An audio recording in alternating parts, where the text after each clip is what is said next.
नवनिर्वाचित अध्यक्ष तथा पदाधिकारीज्यूहरू, 12औं अधिवेशन तथा विश्व सम्मेलन आयोजक समितिका पदाधिकारीहरू, विश्वका विभिन्न मुलुकबाट यहाँ उपस्थित सम्पूर्ण प्रतिनिधिहरू, सञ्चारकर्मी मित्रहरू, यहाँ उपस्थित सम्पूर्ण महानुभावहरू, सबैभन्दा पहिले गैर आवासीय नेपाली सङ्घको 12औं महाधिवेशन तथा विश्व सम्मेलन सफलतापूर्वक सम्पन्न भएकोमा आयोजक समिति, सहभागी प्रतिनिधिहरू तथा यस प्रक्रियामा प्रत्यक्ष वा परोक्ष रूपमा सहयोग गर्ने सबै हार्दिक बधाई तथा धन्यवाद सबैलाई व्यक्त गर्न चाहन्छु।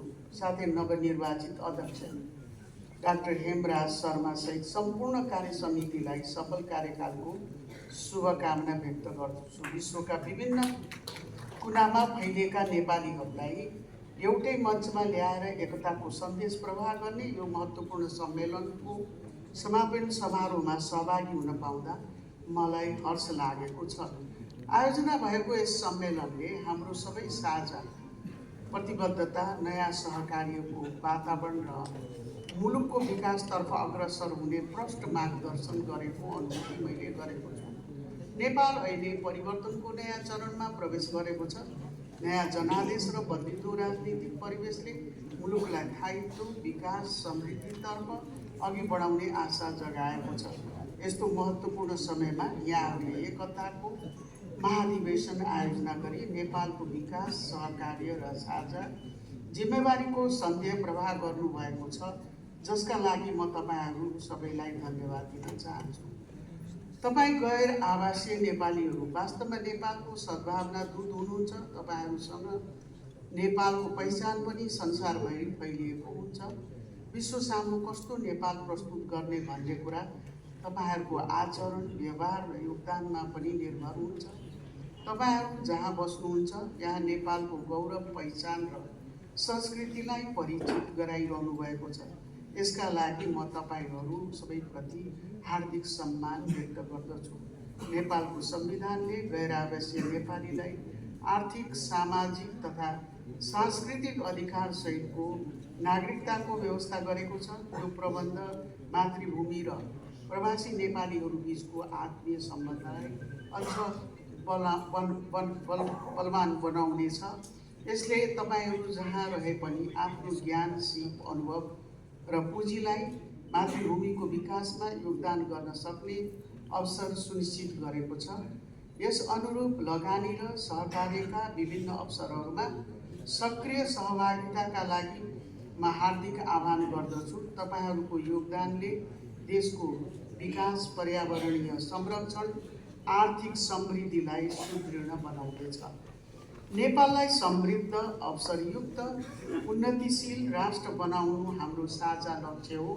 नेपालमै अवसर सृजना गर्ने, नेपाली युवालाई आशावादी बनाउने र नेपाल विश्वका पर्यटकका लागि सुरक्षित तथा आकर्षक गन्तव्य हो भन्ने सही सन्देश फैलाउने काममा तपाईहरूको भूमिका अझै महत्त्वपूर्ण हुनेछ। गैर आवासीय नेपालीहरूको लगानी आर्थिक मात्र नभई सामाजिक पुँजी निर्माणमा पनि उत्तिकै महत्त्वपूर्ण हुन्छ। यो लगानी नेपाली मन र नेपालीपनसँग जोडिएको लगानी हो। यसैले विदेशमा रहेका नेपाली र नेपालमा रहेका नेपाली बीच आर्थिक समुन्नति मात्र होइन, पहिचान र सामाजिक एकतालाई पनि सुदृढ बनाउनेछ। महिला तथा सज्जनवृन्द गैर आवासीय नेपाली सङ्घ विश्वभरका नेपालीहरूको साझा छाता सङ्गठन हो।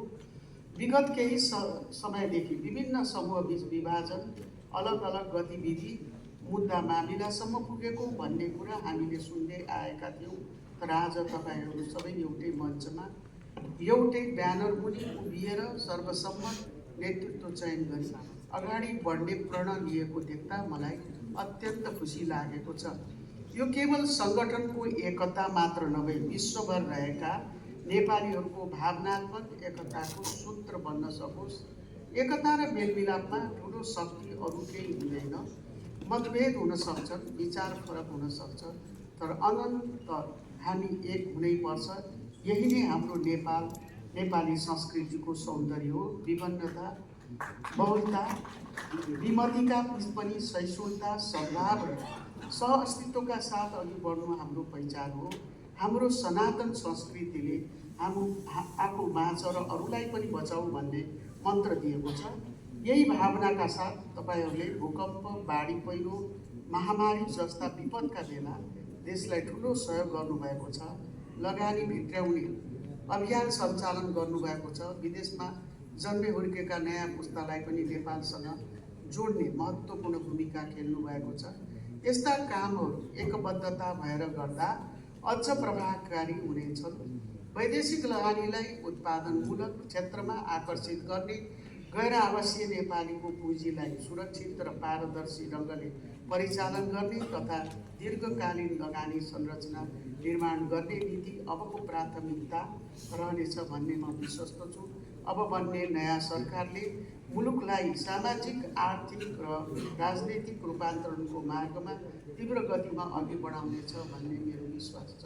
म यहाँहरू समक्ष पुनः अनुरोध गर्दछु कि नेपालको विकास र समृद्धिका लागि सरकारको प्रयास मात्र पर्याप्त हुँदैन। स्वदेश तथा विदेशमा रहेका सबै नेपालीहरूको सहकार्य, लगानी, ज्ञान, नवप्रवर्तन आवश्यक हुन्छ। त्यसैले म सम्पूर्ण गैर आवासीय नेपालीहरूलाई मातृभूमिप्रतिको माया र जिम्मेवारीलाई सम्झेर नेपालको विकास यात्रामा सक्रिय सहभागिताका साथ लागि हार्दिक आह्वान गर्दछु। अन्त्यमा यस अधिवेशनमा व्यक्त भएको एकता, प्रतिबद्धता, मातृभूमिप्रतिको प्रेमले नेपालको समृद्धि र विकासका लागि नयाँ मार्गदर्शन दिनेछ भन्ने विश्वास व्यक्त गर्दछु। जहाँ रहे पनि नेपाली हुनुमा गर्व गर्ने वातावरण निर्माण गरौँ र मातृभूमिको प्रगति तथा समृद्धिका लागि हातेमालो गर्दै अघि बढौँ। धन्यवाद।